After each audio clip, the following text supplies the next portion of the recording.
Hvaljen Isus i Marija. Današnji susret započet ću s nekoliko pitanja. Nadam se da ćete na njih znati odgovoriti. Volite li čitati knjige?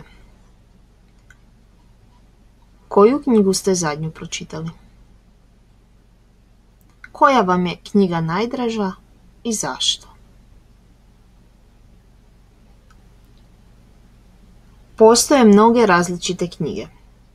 Među njima nalaze se i vaše i moje najdraže knjige.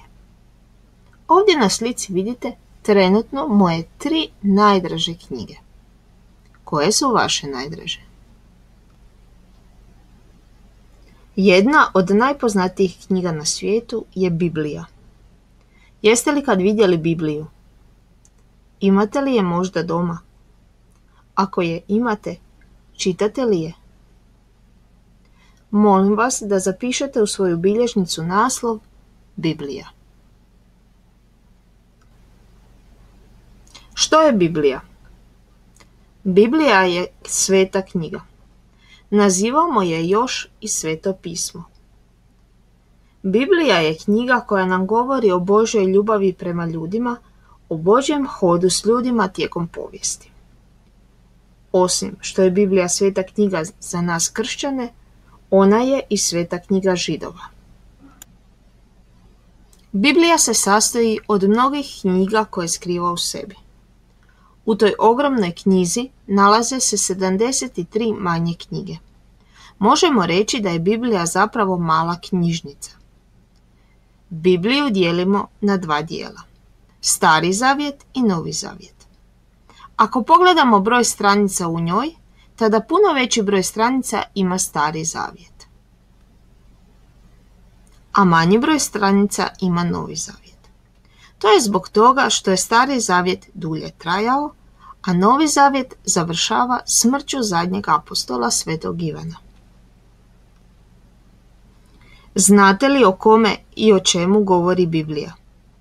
Jesmo li prošle školske godine spominjali nekog iz Biblije? Vjerojatno se sjećate Isusa, Marije, Josipa, dragoga Boga, Adama i Eve. A najvjerojatnije ste čuli i za Nou, Abrahama, Josipa Egipatskog, Mojsija i mnoge druge. Stari zavjet govori o velikim Božjim djelima i osobama kojima je Bog govorio.